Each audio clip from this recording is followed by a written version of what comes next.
Jadi setiap perkuliahan itu nanti akan saya rekam, ya, dan rekamannya tanpa diedit akan saya unggah ke YouTube, dan nanti linknya akan saya share di situs kuliah maupun di Microsoft Teams. Jadi kalau ada yang terlewat materi pada pertemuan tertentu, kalau kita memang ada pertemuan, kita bisa ulangi lagi untuk melihat. Oke, jadi nanti semua dokumen, semua bahan akan muncul di sini, ya, pasti. Microsoft Teams itu untuk video conference sebetulnya. Jadi kalau tidak terpaksa saya tidak gunakan untuk berbagi materi. Tugas juga nanti akan ada di sini. Dan dikumpulkan harus lewat situs kuliah. Kecuali situs kuliah mengalami masalah, dan itu cukup sering terjadi. Ya. Nah, kalau situs kuliah mengalami masalah, ya nanti kita upayakan cara yang lain. Ya, tetapi kalau tidak ada gangguan, tidak ada masalah, ya kita pakai situs. Ya. Tugas pertama juga sudah menanti Anda nanti ya, silahkan. Oh, salah. Untuk besok. Nah, ini. Nah, jadi tidak hanya mahasiswa ya, dosen juga bisa salah kelas. Oke, nah tugas pertama sudah menanti ya, nanti bisa dilihat di sini, tapi nanti saja. Nah, kita lihat dulu ringkasan RPS-nya. Nah. Kelihatan nggak? Oke. Nanti bisa dilihat di. Oke, jadi itu kalau akan menghubungi saya, ada nomor telepon. Tapi untuk sementara ini saya hanya akan ngantor kalau ngajar, yaitu hari Senin. Di luar itu saya tidak di kantor. Ya. Atau dengan Microsoft Teams bisa chat, bisa janjian untuk video meeting. Kalau chat itu biasanya saya balas hari yang sama. Kalau pas sedang ada sinyal bagus, ya. Biasanya sinyalnya bagus, tapi ya kita tidak pernah tahu. Oke, nanti secara hibrid ya. Jadi ini pada situs kuliah Microsoft Teams, ya. Lalu bukunya ini wajib, jangan khawatir, buku ini tersedia di situs kuliah. Nanti saya tunjukkan. Lalu kita akan juga pakai satu software yang namanya Microsoft Access. Bagi yang tidak punya Microsoft Access, Anda kan punya email, loh. Yang disediakan oleh universitas ya, apa? NPM Anda at students itu.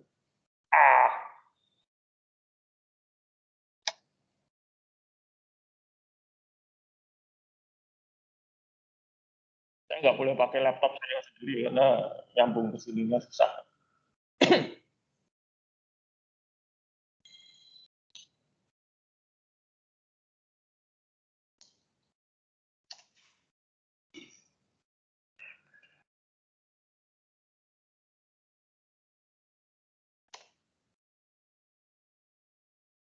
Oke, kalau Anda tidak punya Microsoft Office, dalamnya ada Microsoft Access, silahkan nanti login ke email masing-masing. Ya. Lalu klik di sini, yang pojok kiri atas ini, yang ada 9 titik ini, ya, web launcher ini. Nah, ada ini, ya. Lalu nanti bisa klik ke Office.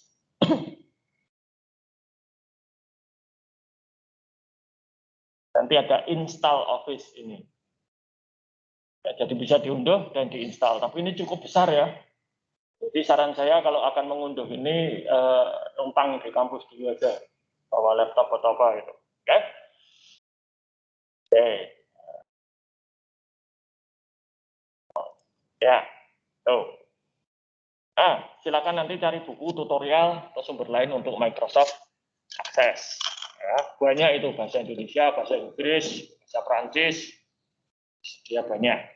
Di perpustakaan juga mungkin ada bukunya, tapi saya tidak. Oke, lalu ya ini harapan, ya. Tapi biasanya harapan ini tidak terpenuhi. Itu apa Anda diharap membaca materi perkuliahan sebelum perkuliahan dimulai? Tapi biasanya ini tidak terkabulkan ya sudah. Lalu ini materi kita, ya. Selama hampir 25 tahun saya ngajar SIA, baru sekarang itu silabusnya saya ubah sedikit, yaitu pada pertemuan ke-7. Biasanya di sini itu isinya adalah audit sistem informasi. Tapi karena sekarang sudah ada mata kuliahnya, bisa hilangkan, akan saya ganti dengan Introduction to Data Analytics. Jadi kalau Anda pernah mendengar istilah ada artificial intelligence, ada machine learning, ada big data segala macam, itu sebetulnya masuk ke payung. Ya. Oke, dan segala macam. Nah, ini materi kita, 14 pertemuan. Ya. Ini babnya ini merujuk kepada bab yang ada di dalam bukunya Romney. Kalau edisinya berbeda, mungkin babnya berbeda. Tapi nanti silahkan dilihat saja judulnya. Isinya kurang lebih sama, kecuali yang nomor 7 ini mungkin. Oke, nah. Nilai itu nanti akan berdasarkan kinerja Anda individu maupun kelompok.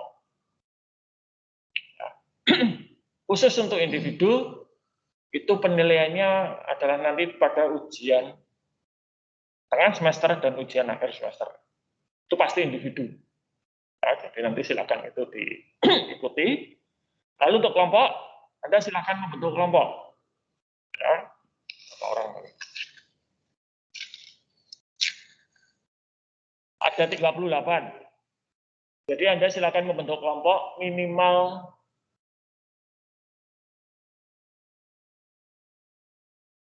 3, maksimal 4. Dan maksimal hanya akan ada 10 kelompok. Jadi kalau nanti ada kelompok 11 dan seterusnya, maka kelompok 11 dan seterusnya itu harus bubar dan anggotanya bergabung dengan 10 kelompok yang ada. Oke. Nanti silakan membentuk kelompok sendiri setelah kuliah ini selesai. Sebelum perkuliahan minggu depan, setor nama dan nomor pokok mahasiswa anggota kelompok melalui melalui Microsoft Teams yang di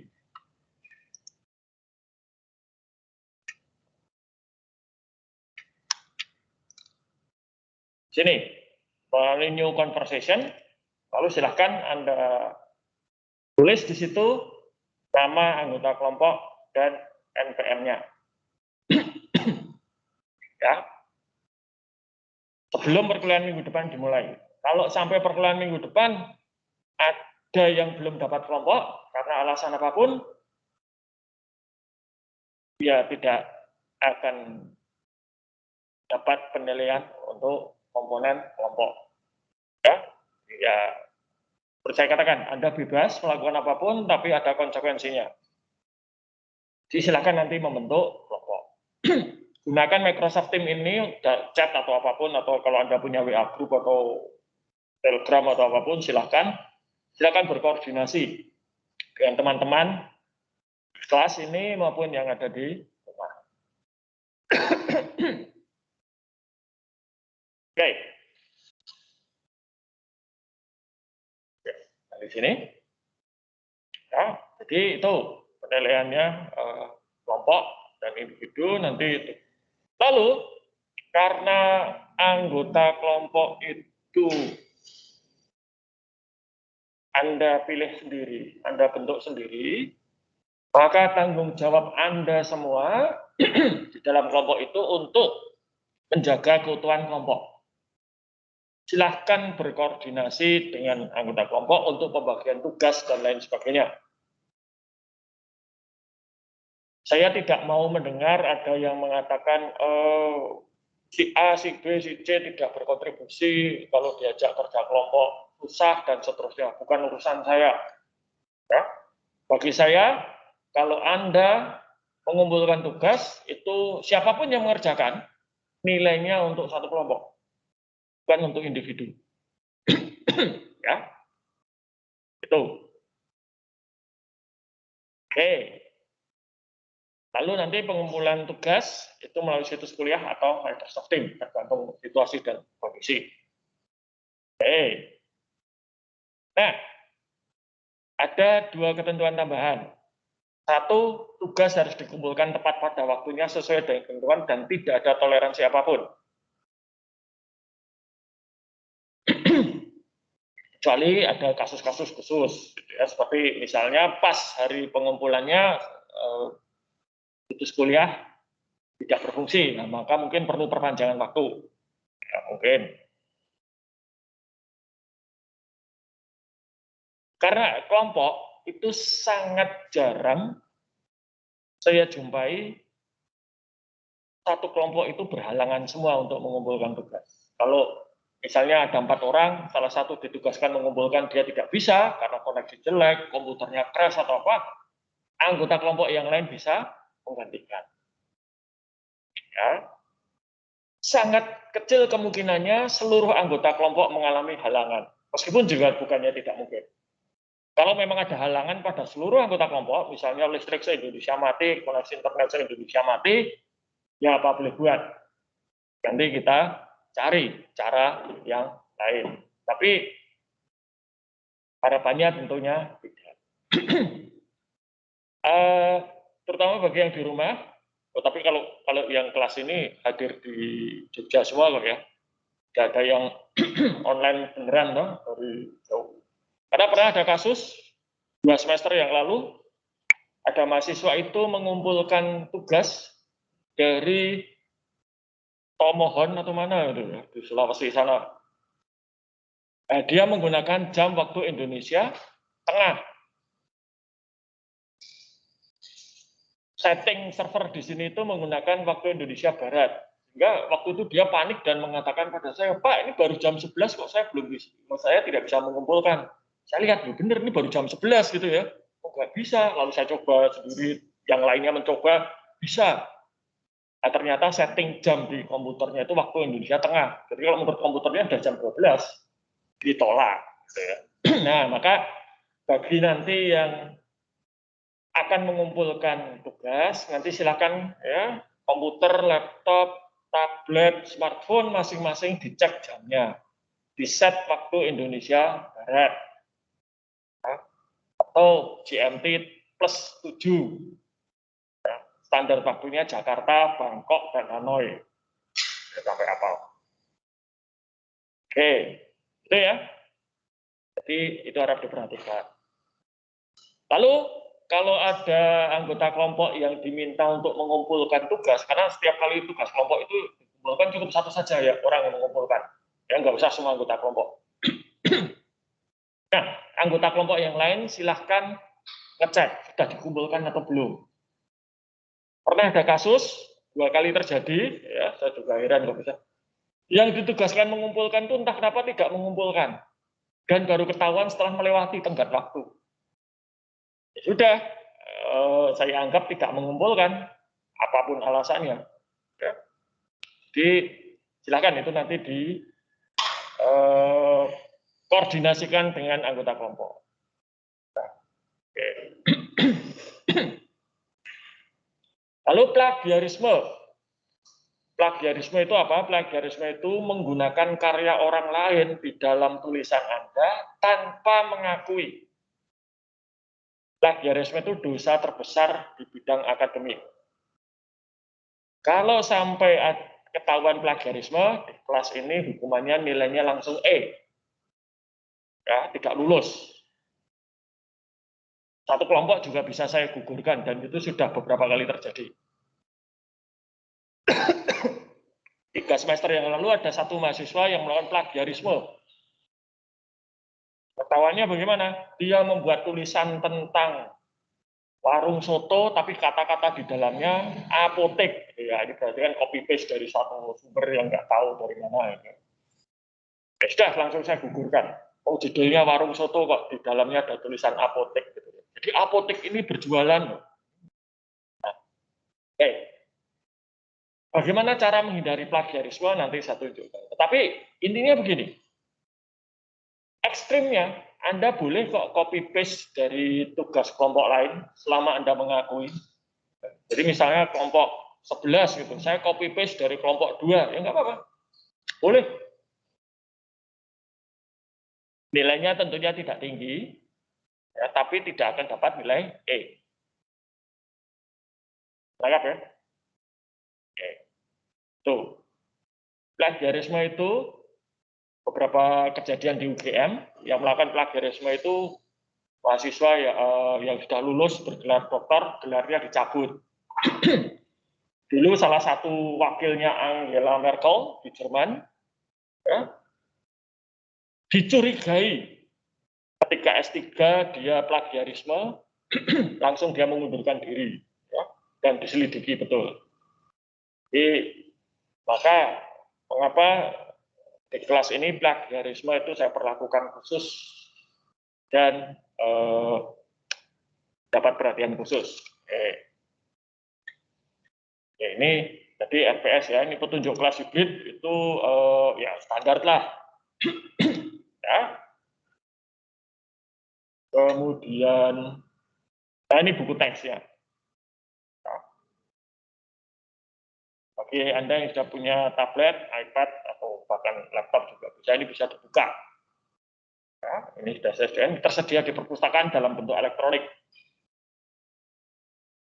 Jadi bisa dibaca. Agak lambat memang. Ya.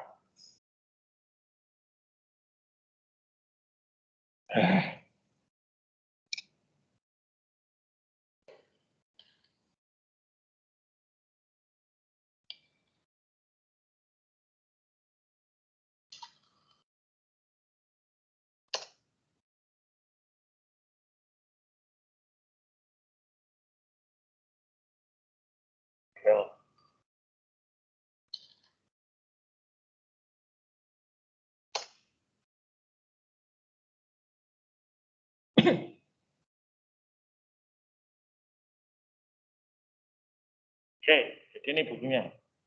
Ya.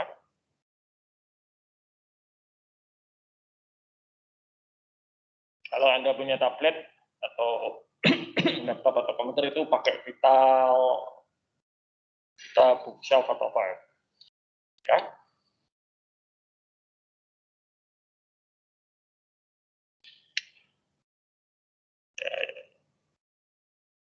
Oke, ini bukunya ya. Dan Anda bisa melihat tidak semua akan saya sampaikan karena yang relevan ya tidak semua. Oke, sampai di sini ada pertanyaan dulu. Oke, ya, baik. Nah, lalu bagaimana cara menghindari plagiarisme tadi? Ya, itu dengan mengakui sumbernya dari mana. Ini ada satu tenang ini berbahasa Indonesia dari Undip ya, sistem penulisan referensi Harvard. Fakultas kita juga menganut Harvard sistem. Ya, jadi nanti bagaimana caranya silakan dibaca di sini. Ya, tidak sulit. Intinya kalau Anda mengutip, lalu di belakang kutipan itu ada sumbernya siapa? Ya. Suprapto 2015, nanti di daftar pustaka, Suprapto 2015 itu detailnya siapa, dan apa yang ditulis, dipublikasikan di mana, dan seterusnya. Ini sudah ada di sini juga. Oke. Ada yang belum jelas, ada pertanyaan mungkin dari di rumah atau di kelas.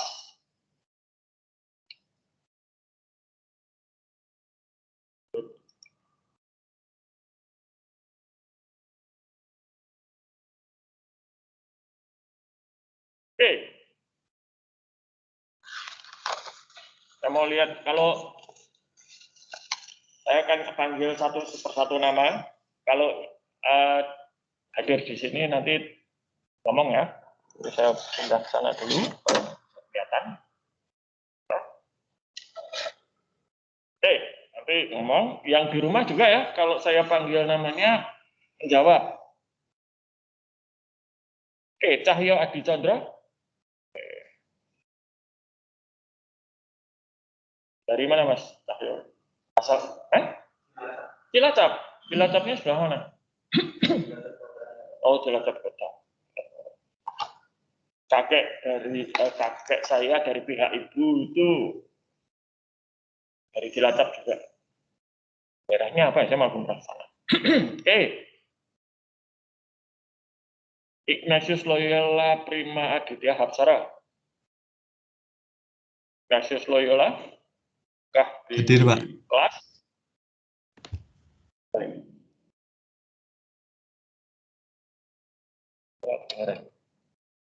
Tes, halo Pak. Hadir, Pak. Ignatius? Ya, hadir, Pak.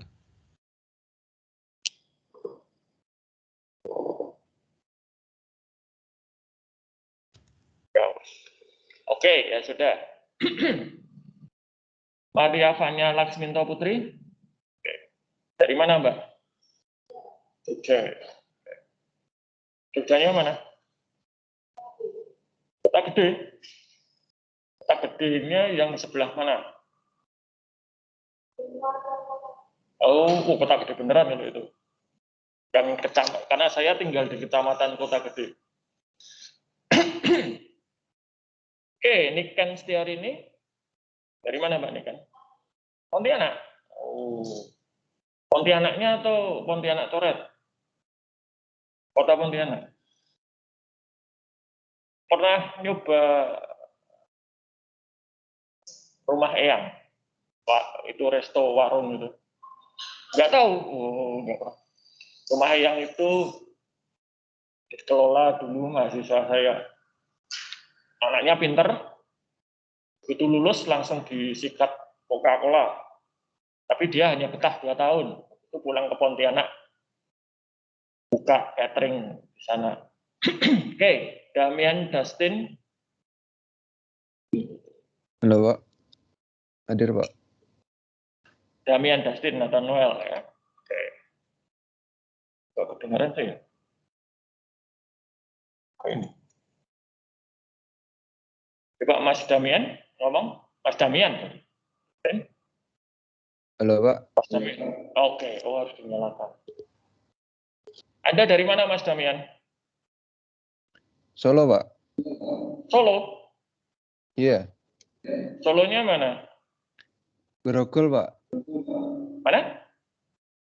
Lebih ke perbatasan Sukoharjo Pak. Sukoharjo atau Solo? Ya Solo baru sih Pak. Tempatnya. Itu bukan Solo, itu Sukoharjo.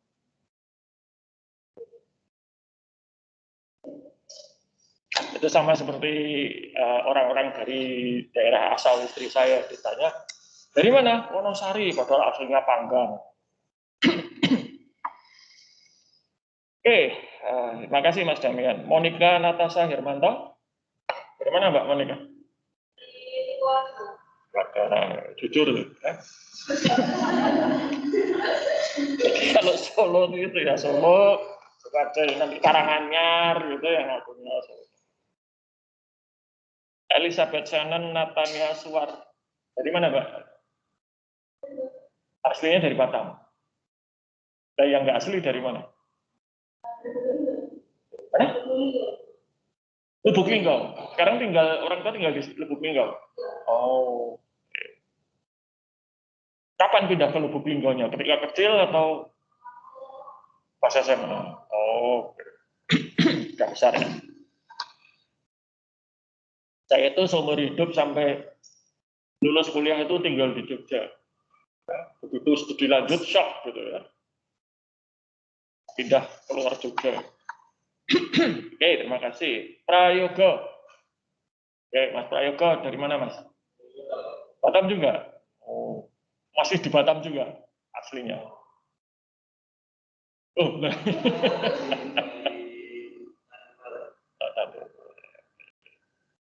di sini kos atau di mana?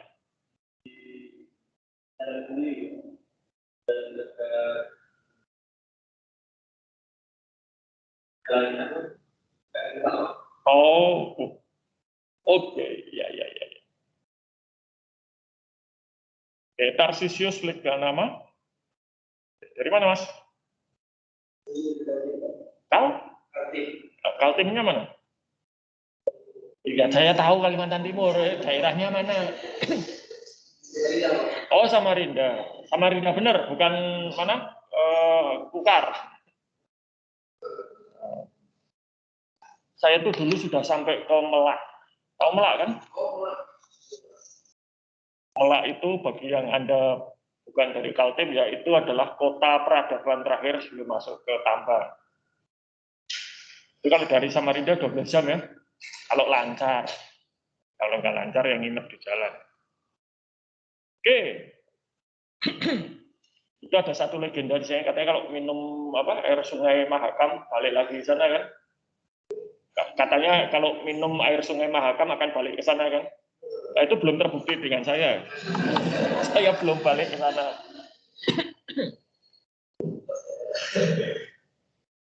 Oke, Agustin Ertanto ada di sini. Agustin Hadir, Pak. Ertanto. Oh. Yang mana tuh? Coba. Saya, Pak. Hadir, Pak. Ya. Oke. Ya, wajahnya yang mana tuh? Oh, wanita loh. Saya kira pria ya tadi. Mbak Agustin asalnya dari mana, Mbak? Saya dari Indramayu, Pak. Indramayu. Ya, belum pernah Indramayu ya. Padahal itu wilayah kerja istri saya gitu. Ya, istri saya kalau suruh ke Jawa Barat malas. Gilang Sakti Johannes Gulsafat Sihite. Dari mana, Mas? Dari Medan. Kok jauh-jauh dari Medan ke sini?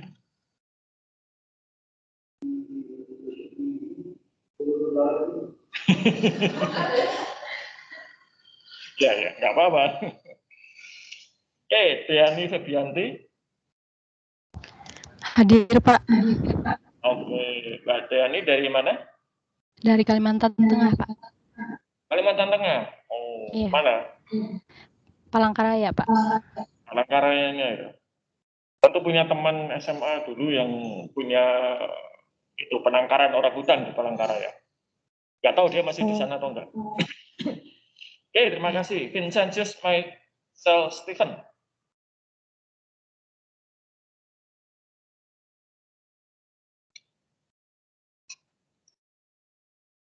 Vincentius.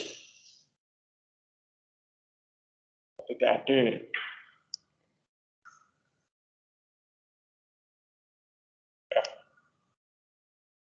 Iya, enggak ada. Monica Yosefina Kawak. Dari mana, Mbak? Batam juga. Oh, ini dari Batam ya?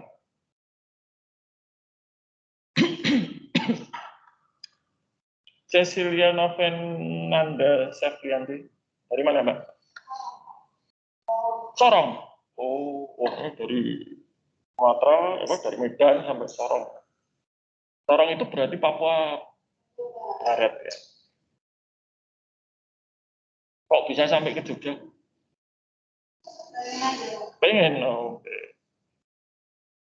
Alvenia Elfreda Ginting. Dari mana? Pontianak juga. Oh, tangga, bukan? Enggak kan? Dia sekarang harus kenal ya. Sama orang Pontianak. Oke, Tri Ayuni.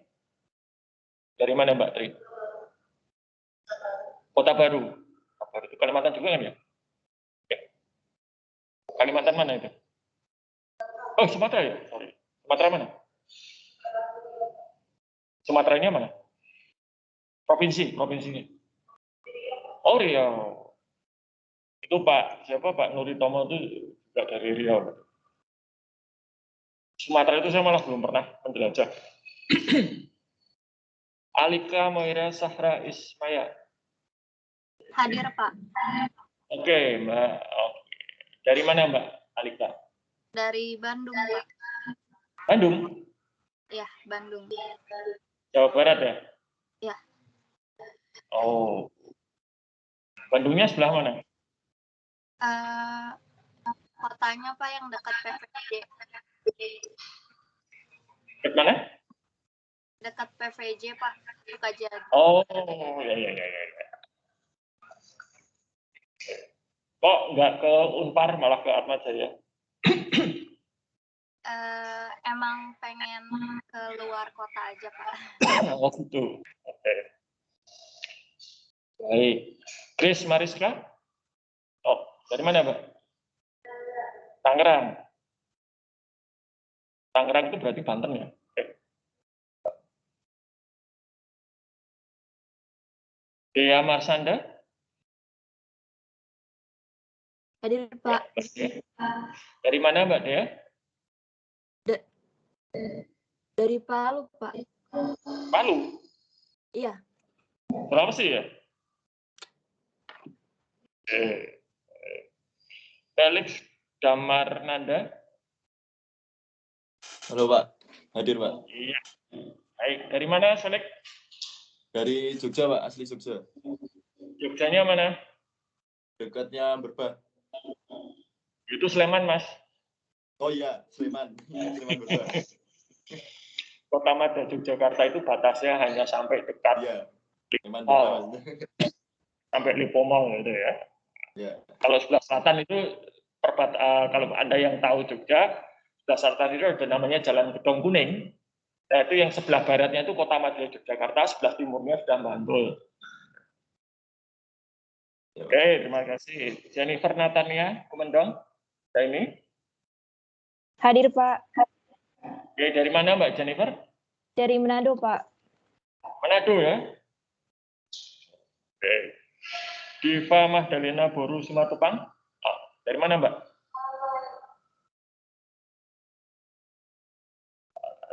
Kenal nggak tadi dengan siapa Mbak? Itu pertanyaan konyol sebetulnya. Palangkaraya itu kan gede banget gitu ya. Itu biasanya yang bertanya seperti itu kalau dulu pengalaman saya kuliah yang bertanya seperti itu adalah orang Amerika Serikat. Mereka itu berpikir dunia itu sempit gitu ya. Sehingga kalau kamu dari mana Indonesia? Oh kenal ini, saya punya tetangga orang Indonesia. Itu dia udah ke Amerika jauh sebelum saya lahir, mana saya kenal gitu kan. Florencia Ladriska, dari mana Mbak? Pontianak. Ini juga ya dari Pontianak ya. Oke, Alexander Nathanael. Mas Alexander Nathanael. Mana ini? Mas Alexander Nathanael. Wah ini hantu nih, ada namanya dipanggil-panggil nggak ada. Mas Alex.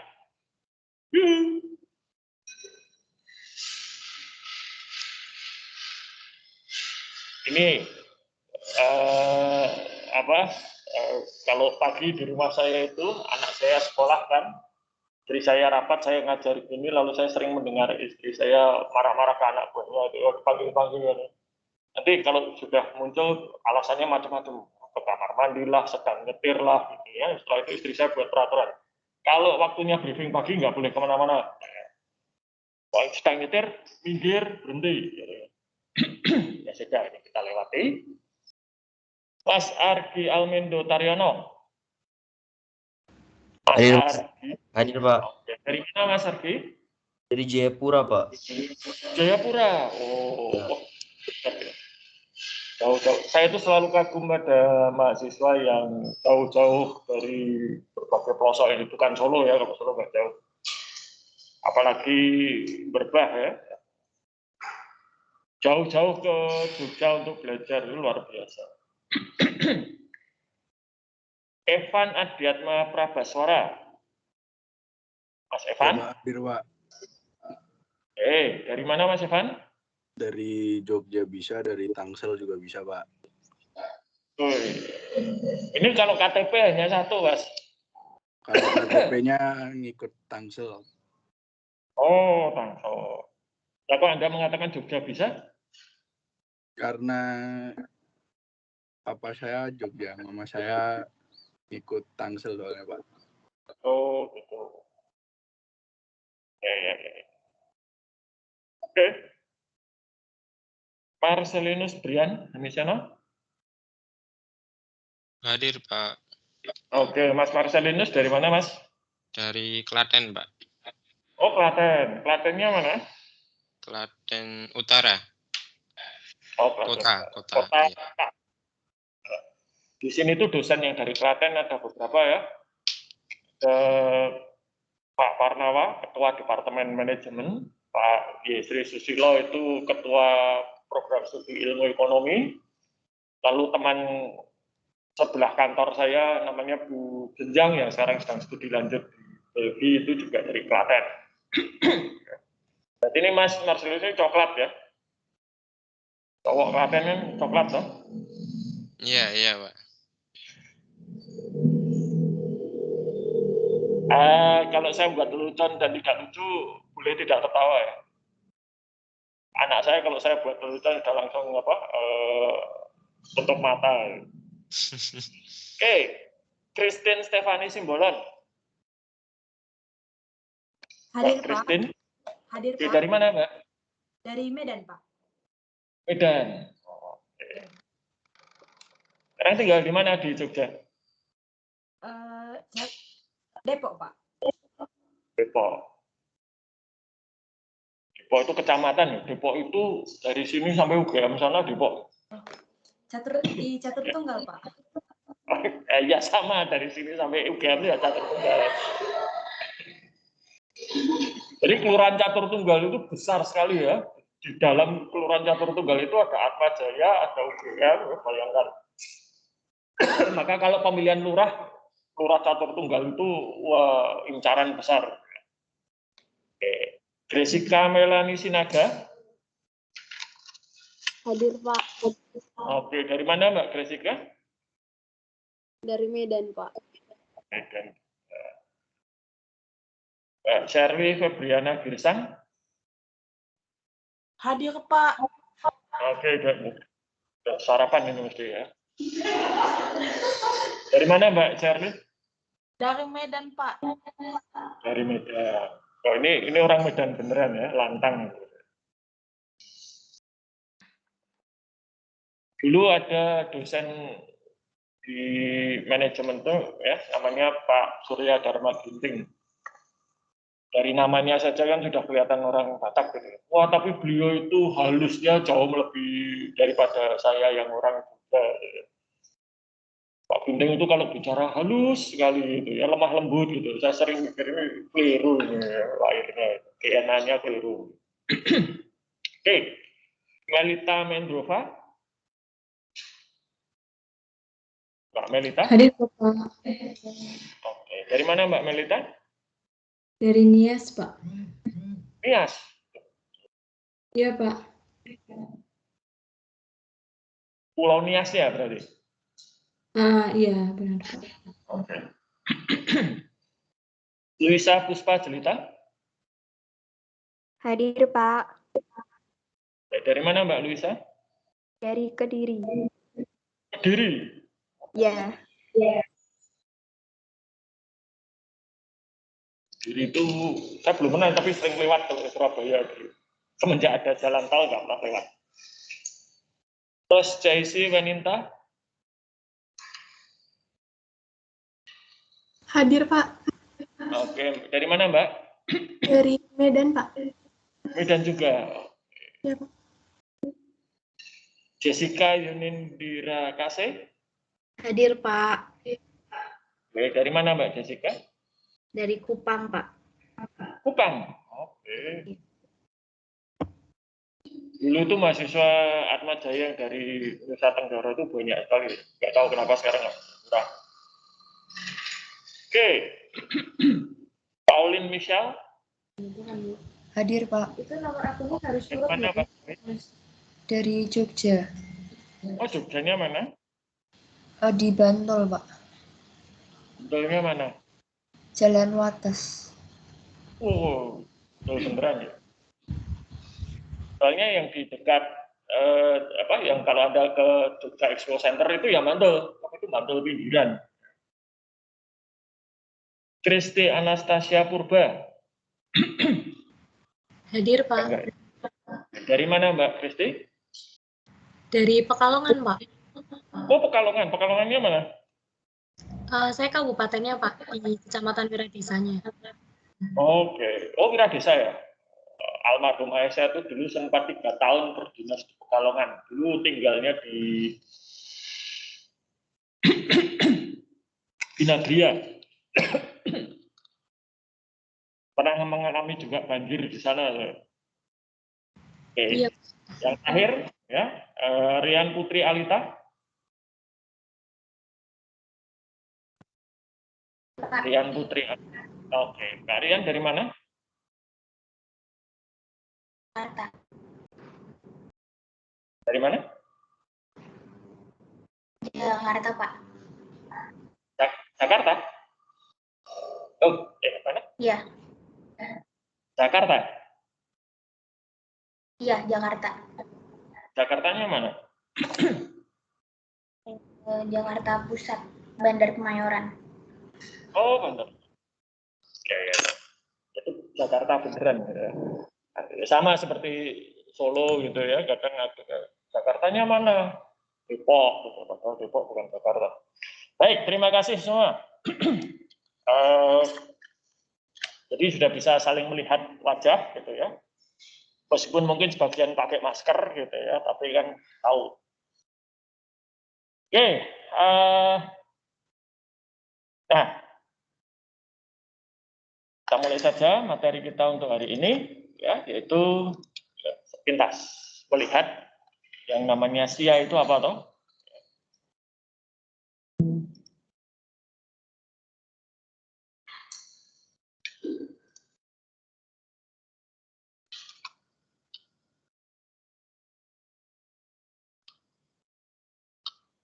Oke. Apakah sudah terlihat yang di rumah ini? Oh. Slide-nya.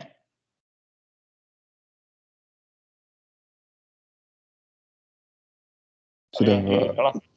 Sudah ya, terima kasih. Sudah, Pak. Baik. Saya biasanya jalan-jalan kalau menjelaskan, tapi kalau jalan-jalan agak susah ya, dan kan kita harus jaga jarak gitu ya. Jadi saya duduk di sini saja. Oke. Nah, kalau dulu di akuntansi pengantar semester yang lalu, maksudnya dulu itu ya, belum lama dong, sini aja biar bisa melihat saya. Nah, semester yang lalu itu kan Anda sudah belajar akuntansi pengantar ya. Mungkin bagi yang dulu SMA-nya IPS lancar, atau bahkan mungkin dari SMK yang ekonomi itu juga lancar. Tapi yang dari IPA ini biasanya mungkin agak sulitan menangkap konsepnya. Saya dulu pernah disuruh ngajar akuntansi pengantar untuk mahasiswa informatika. Pertanyaan pertama mereka adalah, mengapa jurnal itu harus debit dan kredit? Untungnya saya ajar itu mahasiswa S1, ya seperti Anda ini. Lalu saya mengatakan, janganlah diam aja ya, pokoknya ini kayak gini, terima saja gitu ya, nggak usah cerewet. Gitu. Oke. Nah, kalau di akuntansi pengantar Anda itu diajari dan nantinya sampai ke akuntansi keuangan lanjutan, akuntansi keuangan menengah, ya, dan berbagai akuntansi yang lain, itu yang diajarkan adalah bagaimana satu transaksi itu diidentifikasi, diukur, diklasifikasikan, dan kemudian dilaporkan, gitu kan? Ya. Nah, SIA itu masih juga mengikuti proses yang sama. Hanya kalau SIA itu nanti yang akan didalami itu adalah prosedurnya, prosesnya. Ya. Pernah lihat atau pernah melakukan transaksi di minimarket, supermarket ya? Pernah toh? Ada yang belum pernah belanja di supermarket atau minimarket? Oke, sudah ya? Pernah melihat kasir supermarket melakukan penjurnalan? Pernah melihat? Tidak. Ada nggak jurnalnya tapi? Ada. Hanya bentuknya berbeda. Jadi dalam SIA itu kita nanti akan melihat prakteknya itu bentuknya seperti apa. Dokumennya seperti apa. Dokumennya bukan kertas, bukan buku seperti yang Anda gunakan di akuntansi pengantar. Ya, ada dokumennya khusus. Lalu kita juga akan belajar pelakunya siapa. Bolehkah Anda sebagai pembeli itu mengoperasikan mesin kasir? Kalau belanja, nggak boleh kan?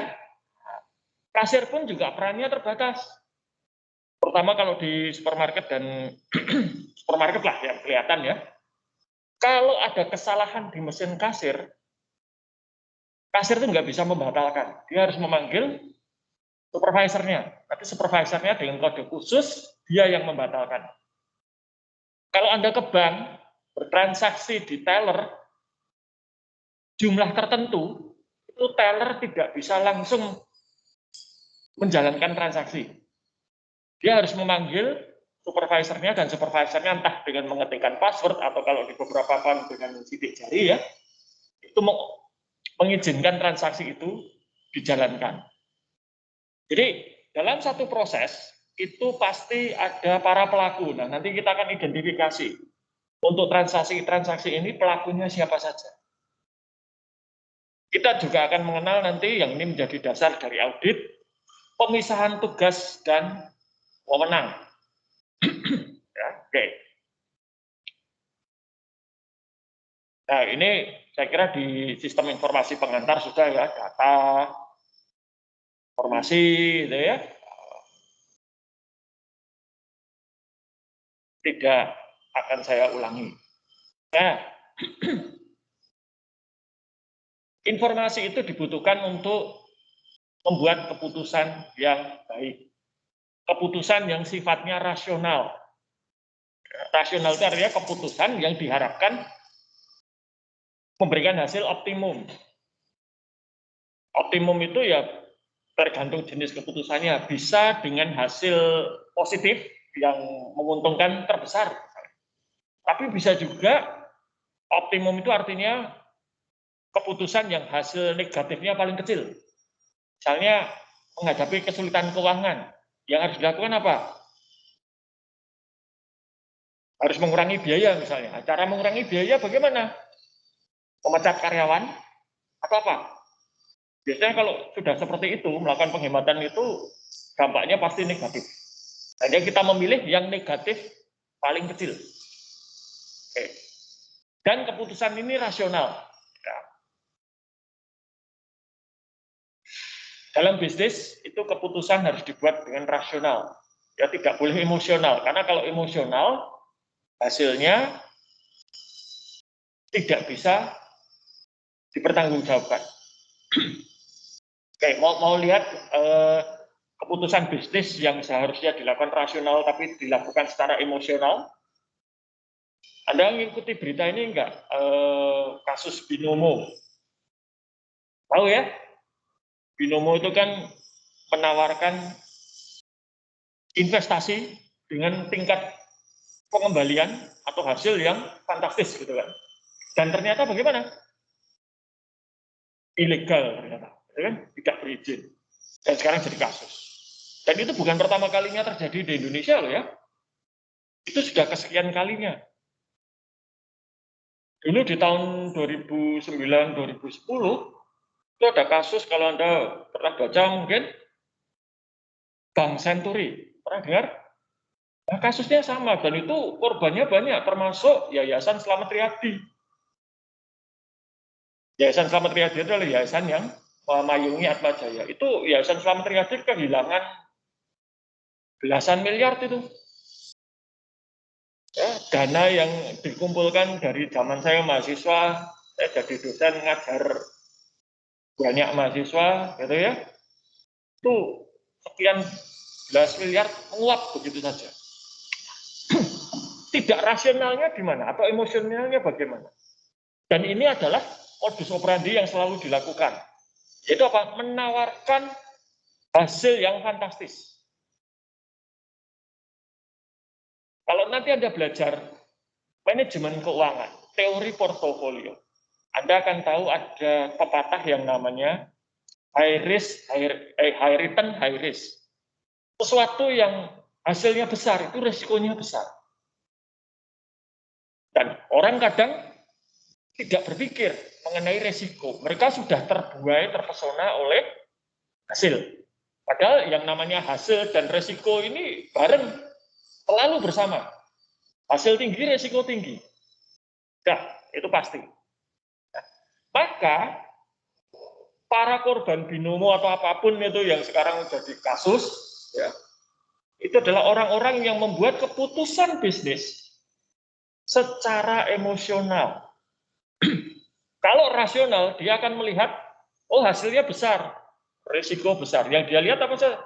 Hasilnya saja yang dia. Tuh. Nah, maka untuk bisa membuat keputusan yang rasional, kita butuh informasi yang lengkap. Hasil dan risiko, itu informasi lengkap. Ya, jadi jangan hanya melihat satu sisi saja. Oke. Tapi, yang sekarang terjadi itu adalah information overload. Terlalu banyak informasi. Terlalu banyak pro kontra, dan juga terlalu banyak informasi-informasi yang tidak benar. Oke, saya tanya deh, yang pertama yang di kelas ini. Siapa yang percaya bahwa vaksinasi itu berbahaya? Vaksinasi itu adalah alat untuk mengendalikan umat manusia. Ada pernah dengar nggak vaksinasi itu vaksinnya diisi chip komputer? Tahu chip komputer paling kecil itu sebesar berapa? Sebesar biji beras. Sudah lihat jarum suntiknya untuk vaksinasi? Kecil sekali. Chip komputer sebelah mana itu gitu ya? Katanya Bill Gates akan mengendalikan umat manusia. Oh, Bill Gates itu membuat Windows tanpa error aja nggak bisa kok mengendalikan umat manusia gitu ya. Nah, information overload. Kadang-kadang ya. Teknologi membantu. Ya, nanti kita lihat bagaimana teknologi bisa membantu. Nah, nilai informasi itu adalah manfaat informasi tersebut harus melebihi biaya. Dan ini adalah panduan untuk semua keputusan bisnis. Ya, selain tadi rasional. Kalau manfaatnya lebih besar dari biaya, silahkan dilakukan. Tapi jika manfaat lebih kecil dari biaya, sebaiknya tidak dilakukan. Nah, masalahnya manfaat ini sering sekali tidak berwujud atau intangible. Bayar pajak misalnya. Bayar pajak itu biayanya besar, pajak kan cukup tinggi ya, apalagi kalau korporasi, pajaknya besar. Tapi kalau tidak dilakukan, apa yang terjadi? Wah, bisa di penjara itu. Ya, izin usaha dicabut dan lain sebagainya. Nah, membayar pajak itu meskipun kelihatannya rupiahnya besar, tapi manfaatnya jauh lebih besar lagi. Paling tidak untuk si wajib pajak.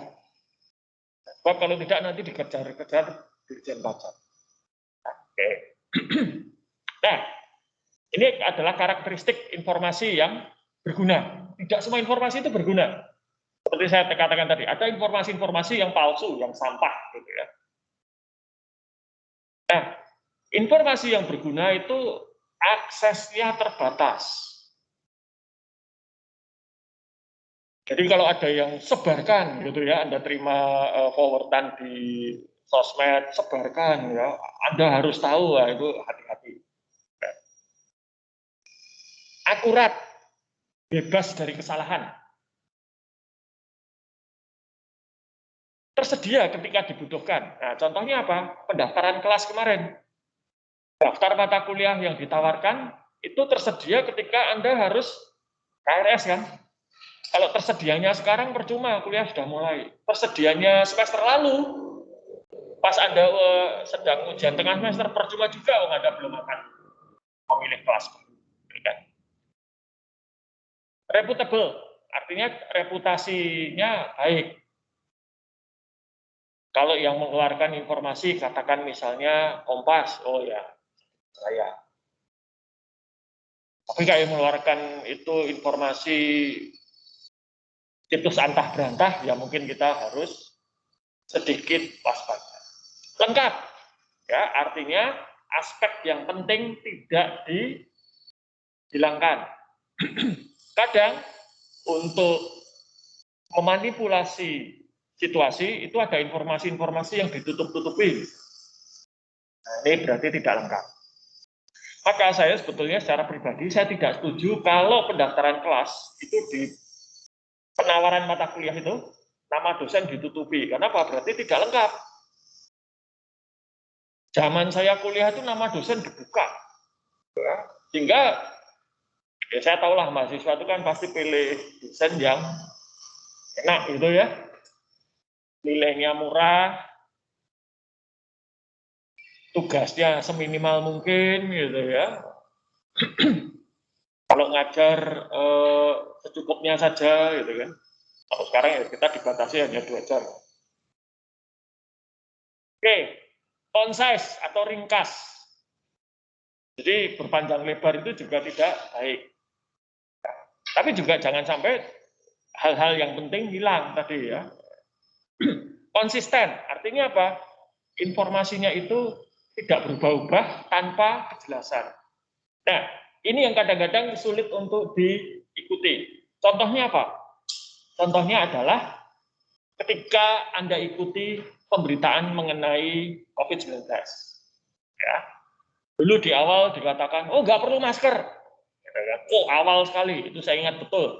Awal Maret itu saya kemana-mana masih, awal Maret 2020 itu kemana-mana saya masih tidak pakai masker.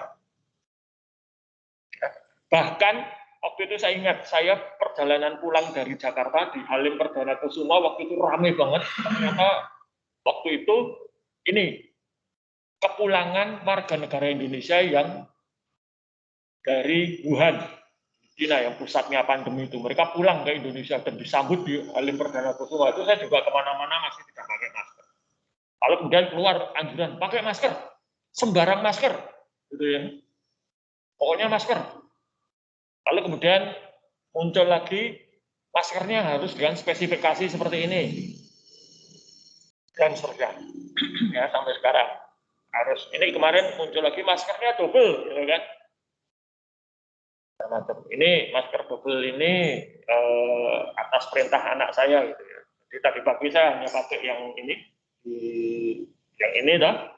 Anak saya lihat langsung saya diberi yang ini didobeli gitu ya.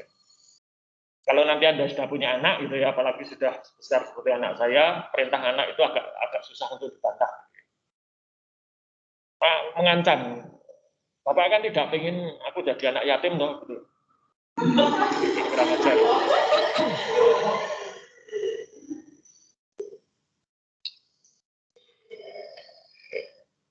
Current artinya apa? Current itu artinya ya terbaru. Kalau kemarin Anda pendaftaran kelas diberi daftar penawaran kelas dari tahun 1993, zaman saya kuliah ya sudah tidak masuk akal. Banyak dosen yang sudah tidak ada yang sudah meninggal, ada yang sudah pensiun, ada yang sudah keluar dari Atmajaya. Ada mata kuliah yang sudah tidak ada lagi. Contoh ya, akuntansi pengantar itu dulu ada 2. Akuntansi pengantar 1 dan 2. Sekarang hanya ada 1. Jadi kalau Anda ditawari akuntansi pengantar 2, apa malah tidak bingung kalau sekarang. Kan? Objektif, artinya apa? Ya, tidak bias. Tidak memihak manapun. Tapi ini objektif ini ya susah ya. Selalu ada unsur subjektivitasnya. Relevan. Nah, relevan itu artinya di sini mengurangi ketidakpastian dan memperbaiki proses pembuatan keputusan.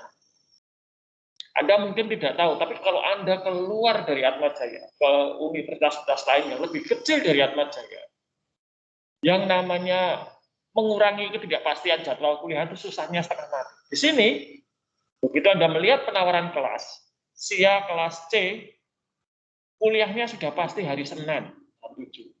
Ruangannya mungkin berubah ya, tapi kuliahnya sudah pasti hari Senin jam 7. Ujiannya juga sudah ada jadwalnya. Tarifnya juga sudah ada 3 SKS kalikan berapapun tarif SKS variabel Anda. Sudah pasti. Jadi karena sudah pasti Anda bisa menyusun rencana. Oh, kalau hari Senin jam 7 tidak menerima ajaan untuk tamasya atau jalan-jalan. Karena apa? Harus kuliah. Kalau disuruh orang tua Senin jam 7 untuk apapun nggak bisa kuliah. Ini mengurangi ketidakpastian di masa depan. Yang ke-11, tepat waktu. Jadi kapan Anda butuh, informasi tersedia. Usable, artinya bisa dipakai. Anda tahu nggak aslinya informasi penawaran kelas itu aslinya dulu seperti apa? Aslinya itu tabel. Ya. Lalu di situ ada tulisan mata kuliah ini hari apa, mata kuliah ini hari apa, mata kuliah ini hari apa. Gitu. Sampai ke Anda bagaimana? Sudah berbeda. Ya, karena apa? Sudah diubah formatnya sehingga mudah dibaca oleh mahasiswa. Yang 13 mudah dipahami. Ya, Anda paham arti penawaran mata kuliah tersebut. Yang ke-14 bisa diverifikasi. 2 orang yang berbeda di kelas ini ketika membaca buku petunjuk pendaftaran kelas mengenai penawaran jadwal kuliah akan memperoleh pemahaman yang sama. Oh, si A kelas C kuliahnya hari Senin jam 7. Sudah tidak ada yang lain. Tuh. Dan sekarang tidak kalah penting itu informasi itu harus bisa dibaca oleh mesin atau komputer. Komputer itu sebetulnya cukup bodoh. Karena komputer itu tidak bisa mengenali data lain selain teks dan angka. Itu pun komputer akan lebih bagus di dalam mengolah data numerik atau angka dibandingkan data teks. Sekarang ya kemajuannya sudah bagus bisa mengolah. Coba, ini sering saya jumpai. Saya mengunggah video ke YouTube, gitu ya, isinya rekaman perkuliahan kita hari ini, tapi saya beri judul skandal artis, gitu. Bisa nggak? Dan nanti kalau ada orang di YouTube mencari dengan kata kunci skandal artis, video perkuliahan kita bisa muncul. Kenapa? Karena teknologi yang ada sekarang itu belum bisa melihat isi video ini apakah sesuai dengan judul atau tidak. Kalau teks, tulisan, itu bisa. Tapi kalau video, foto, belum bisa. Ini dulu pernah saya coba. Ya. Saya buat satu gambar gitu, lingkaran hitam, lalu saya beri judul Madonna. Tagnya, labelnya juga saya beri judul Madonna. Di search ketemu. Madonna itu macam-macam, bisa penyanyi, nggak tahu Anda kenal atau tidak penyanyi yang namanya Madonna. Madonna itu bisa berarti ibunya Yesus, ya. Plus yang muncul berikutnya adalah lingkaran hitam yang saya buat. Jadi buat komputer itu nggak ada bedanya, karena mereka hanya mengenali labelnya saja dan judulnya, tapi isinya belum bisa mengenali.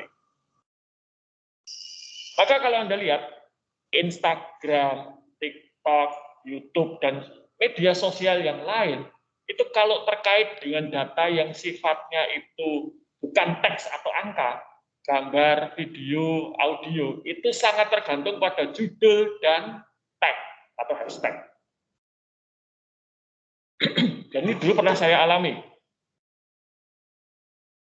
Saya pernah meneliti data Twitter dengan waktu itu untuk pelaporan bencana banjir. Masuk sekian ribu tweet gitu. Tapi yang benar-benar relevan dengan peristiwa bencana banjir itu nggak sampai 2000 tweet. Ada ya banjir kenangan, banjir air mata, gitu, yang nggak ada hubungannya dengan banjir bencana. Ya, karena apa? Komputer itu sangat tergantung kepada hashtag ataupun label yang kita sematkan kepada data. Oke. Nah, lalu transaksi. Kita bicara transaksi. Transaksi yang Anda kenal di akuntansi pengantar, itu nanti akan berwujud di dalam SIA dengan namanya proses bisnis. Proses bisnis itu adalah sekumpulan aktivitas yang berhubungan, terkoordinasi dan terstruktur, ya, yang dilakukan oleh manusia dan mesin untuk mencapai tujuan tertentu.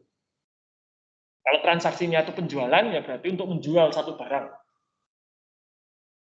Kalau pembelian, ya untuk membeli satu barang. Oke, nanti kita lihat ini secara lebih mendalam. Nah, sistem informasi itu merupakan perpotongan dari 3 hal. Orang sering terlalu terpaku ke sini. Tapi sesungguhnya komponen terpenting dari teknologi atau sistem informasi itu adalah di sini dan di sini. Kalau hanya manusia saja, tanpa ada organisasi, kacau, chaos, nggak ada yang ngatur. Organisasi tanpa ada manusianya, ya nggak bisa apa-apa. Tanpa teknologi, ya bisa jalan, tapi akan menjadi sangat sulit. Maka gabungan ketiga komponen inilah yang membentuk sistem informasi modern. Oke, lalu transaksi ya. Transaksi ini sudah Anda pelajari secara mendalam di akuntansi pengantar dan nanti akan dipelajari lebih mendalam lagi di berbagai macam mata kuliah dengan judul akuntansi. Transaksi itu adalah persetujuan dua belah pihak untuk bertukar sesuatu, entah itu barang, entah itu jasa atau yang lain. Bisa juga transaksi itu adalah peristiwa yang dapat diukur secara ekonomis. Contohnya apa? Penyusutan atau depresiasi. Depresiasi itu kan tidak terjadi. Depresiasi itu hanya angka di atas kertas. Tapi tidak benar-benar terjadi. Misalnya, motor menyusut 1 juta rupiah setahun. Apakah motor Anda itu menyusut 1 juta rupiah? Protoli 1 juta rupiah gitu kemarin? Enggak. Apakah itu mencerminkan nilai pasar? Belum tentu. Saya dulu mobil pertama yang saya beli, itu Avanza. Itu saya beli dengan harga 95 juta. 5 tahun kemudian, ketika lunas, saya jual malah 112 juta. Padahal kalau dalam akuntansi 5 tahun kan sudah ada penyusutan ya. Nilainya sudah menurun kan. Tapi saya jual 112. Kalau saya pakai untuk uang muka rumah. Jadi, poin saya, depresiasi itu hanyalah angka di atas kertas. Karena itu tidak benar-benar mencerminkan apa yang terjadi pada aset. Oke. Nah, ini adalah interaksi antara sistem dengan pihak internal dan eksternal. Ya, dengan supplier misalnya membeli barang atau jasa. Dengan pelanggan menjual barang atau jasa. Nanti menerima kas, di sini nanti mengeluarkan kas. Dengan investor, ini menerima dana untuk investasi, nanti digunakan untuk bayar gaji. Ya, dengan kreditor terima pinjaman, nanti bayar bunga, di sini bayar dividen mungkin, dan seterusnya. Nah, proses bisnis itu kemudian dikelompokkan menjadi 5 siklus transaksi utama dalam SIA. Yang pertama itu adalah siklus pendapatan, di mana perusahaan melakukan usaha untuk memperoleh pendapatan, menjual barang atau jasa. Kemudian ada siklus pengeluaran, di mana perusahaan ini mengeluarkan kas untuk memperoleh barang atau jasa. Ada siklus produksi, ini mengubah bahan mentah menjadi barang yang siap untuk dijual. Ada siklus keuangan atau pembiayaan, di sini memperoleh dana, misalnya dari saham tadi, dari modal ataupun dari pinjaman digunakan untuk aktivitas perusahaan dan nantinya harus mengembalikan dalam bentuk kas juga. Nah, yang unik ini adalah penggajian ini. Penggajian ini dengan karyawan. Karyawan memberikan tenaga, waktu, dan pikiran sebagai balas jasanya diberi gaji. Beberapa buku itu memasukkan penggajian ini ke dalam siklus pengeluaran. Karena asumsinya mengeluarkan kas untuk mendapatkan tenaga kerja. Tetapi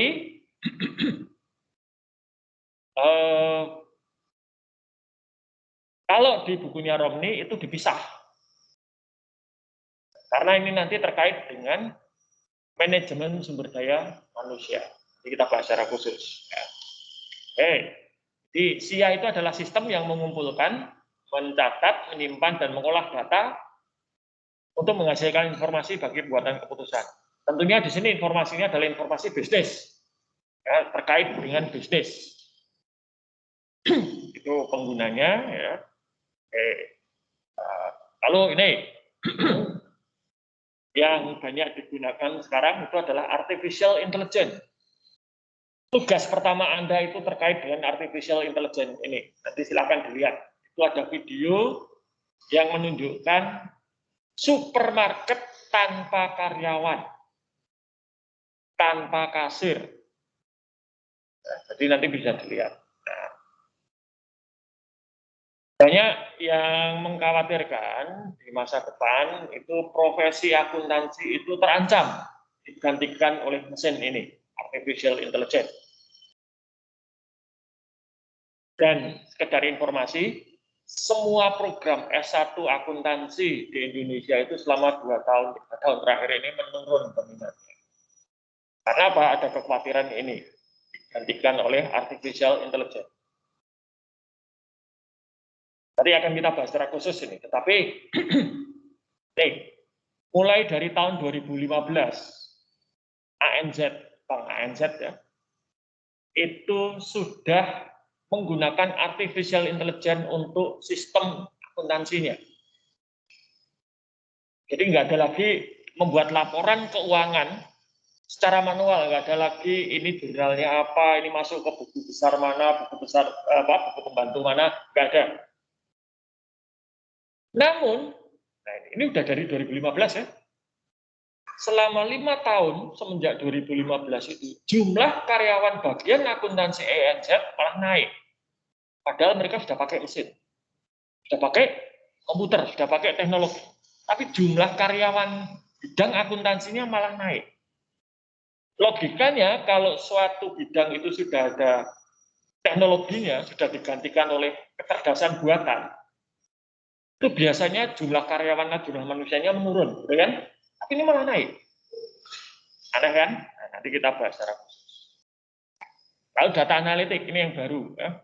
Saat ini prodi kita sedang menyusun kurikulum baru. Nah, salah satu mata kuliah nanti itu adalah data analitik ini. Jangan khawatir, kalaupun Anda tidak mengambil mata kuliah itu nanti, bekalnya sudah ada. Nanti Anda akan dapat statistik. Ya. Salah satu dasarnya, kalau Anda pernah mendengar istilah machine learning, salah satu dasarnya machine learning itu adalah statistik. Jadi kalau Anda sudah menguasai dasar, ya berikutnya itu gampang. Ya.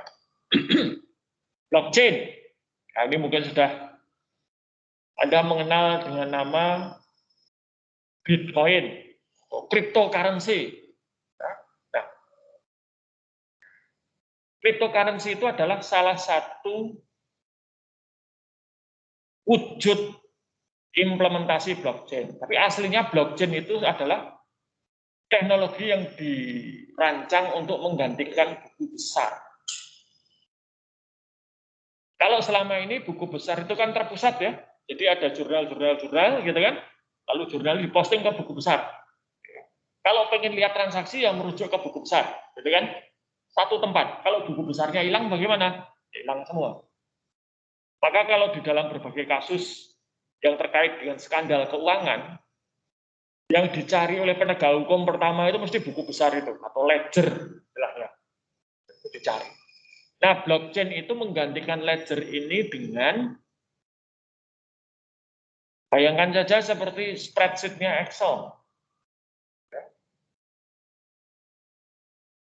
Tapi tidak jadi satu buku, tapi terdiri dari berpuluh-puluh atau bahkan beratus-ratus tabel Excel itu yang tersimpan di berbagai komputer. Nah, berbagai komputer ini saling terhubung. Jika misalnya saya pengen tahu buku besar, buku pembantu piutang untuk kami haji, oh itu ada di komputernya Pak Dekan, maka diambil dari situ. Nah, sampai saat ini blockchain ini belum diadopsi secara luas, meskipun teknologinya sudah lama. Kenapa? Satu, masalah regulatori. Ya, sampai sekarang, meskipun ini dirancang untuk bisa menggantikan buku besar akuntansi, ini belum bisa dipakai, karena belum ada aturannya. Kedua, blockchain itu kan, tadi ya, tabel Excel itu dirangkai jadi satu ya dalam berbagai komputer yang berbeda. Semakin panjang rantainya, itu kinerjanya menurun. Menjadi lebih lambat. Jadi kalau rantainya hanya 100, cepat nyari. Oh ini transaksi ini ada di mana? Oh di komputer sana ketemu. Begitu jadi 1000, lebih lambat. Nah ini yang sampai sekarang belum bisa dipecahkan. Maka adopsi blockchain ini masih belum meluas. Malah sekarang digunakan untuk yang aneh-aneh, ya, cryptocurrency dan lain sebagainya itu. Cloud computing, ini Anda sudah akrab ini ya. Kalau Anda menggunakan Instagram, Anda menggunakan sosial media, Anda berarti sudah menggunakan cloud computing. Internet of Things, ini ya, perangkat yang kita miliki. Anda mungkin di rumah punya smart TV, ya. Dan di rumah itu punya robot vakum ya untuk membersihkan rumah, karena anak saya dan istri saya malas membersihkan rumah, gitu ya. Kita pakai robot saja. Yang mengerikan dari robot vakum itu adalah dia tuh selalu berusaha untuk menghubungi induknya, pabriknya, gitu ya. Dia saya blokir. Tapi begitu saya blokir dia jadi goblok, gitu kan. Susah. Oke. Nanti ini tidak akan saya bahas karena ini bagian dari mata kuliah setelah SIA, yaitu SIM. Ya, nanti dibahas di SIM saja. Oke, sampai di sini adakah pertanyaan? Yang di rumah juga boleh bertanya loh ya.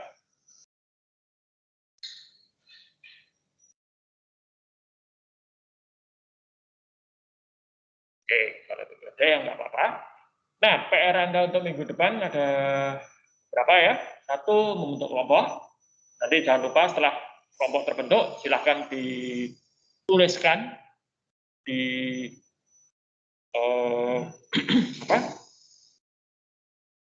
Microsoft Teams ya, di bagian ini tadi yang ini ya, new conversation ya. Minimal berapa tadi? 3, maksimal 4. Dengan maksimal hanya ada 10 kelompok. Jadi kalau nanti sudah ada 10 kelompok, silakan bagi yang belum mendapat kelompok untuk mendatangi teman-teman yang kelompoknya masih isi 3 orang. Ya. Lalu ada tugas di situs kuliah yang harus juga dikumpulkan di situs kuliah sebelum perkuliahan minggu depan. Ya. Nah, biasanya kalau dalam SIA itu mahasiswa saya berikan tugas besar.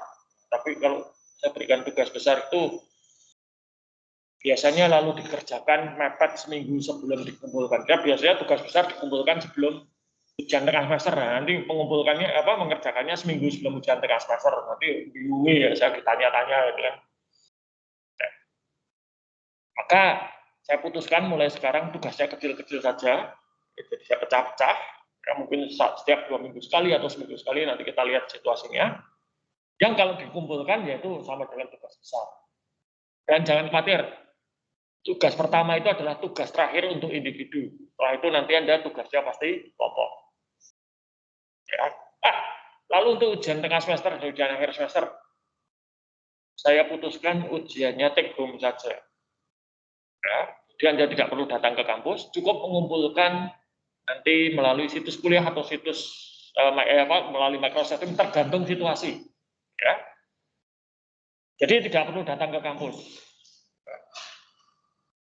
Tapi ya karena ini ujiannya take home dan pasti open book ya, kan nggak mungkin dong take home kok close book. Ya bisa sih, saya pernah ujian seperti itu ya, ujian dari rumah, close book karena pakai prompter, jadi ada kamera yang mengawasi, ada orang yang mengawasi saya, kameranya 2 gitu ya. Tapi enggak, ya open book, take home, ya, ya otomatis ini mengajak Anda untuk sedikit berpikir. Sedikit saja, nggak usah banyak-banyak. Saya tahu mata kuliah yang Anda ambil cukup banyak, ya, jadi nanti biarkan porsi otaknya bisa mikir untuk mata kuliah yang lain. Oke, itu saya kira itu saja bagi yang hadir di kelas. Coba lagi untuk presensi ya. Dan cukup sekian, sampai jumpa minggu depan bagi yang di rumah, bagi yang di kelas sampai jumpa minggu depan melalui Microsoft Teams.